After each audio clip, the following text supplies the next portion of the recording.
नमस्कार मित्रांनो, स्वागत आहे तुमचं आपल्या कृषी अपडेट यूट्यूब चॅनलवरती। राज्यात येत्या 24 तासांमध्ये वादळी वाऱ्यासह गारपीट होण्याचा इशारा हवामान खात्याने दिलाय।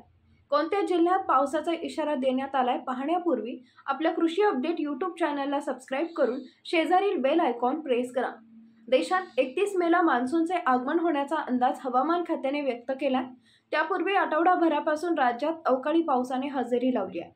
यासोबतच राज्यातील तापमानात देखील सातत्याने चढ उतार होताना पाहायला मिळत आहे। यामुळे नागरिक पावसामुळे आणि उकाड्यामुळे हैराण झाले।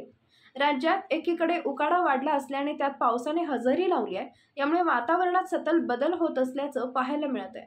तर राज्यात मान्सूनपूर्व पावसाने धुमाकूळ घातलाय। वादळी वाऱ्यासह येणाऱ्या या पावसामुळेही नागरिकांची तारांबळ उडताना दिसत आहे। तसेच पावसामुळे शेतपिकांचं देखील नुकसान होत असल्याचं दिसून येत आहे। हवामान खात्याने दिलेल्या माहितीनुसार दक्षिण मध्य महाराष्ट्रातील जिल्ह्यांमध्ये तुरळक ठिकाणी विजांच्या कडकडाटासह वादळ, गारपीट आणि सोसाट्याचा वारा व मुसळधार पाऊस पडण्याची शक्यता आहे।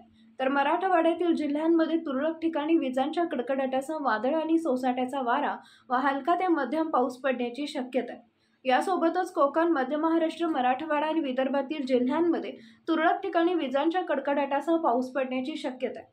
दरम्यान येत्या 24 तासांमध्ये विदर्भ, मराठवाडा आणि मध्य महाराष्ट्रामध्ये वादळी वाऱ्यासह पावसाची शक्यता आहे। यासोबतच हवामान खात्याने या भागात येलो अलर्ट देखील जारी केलाय।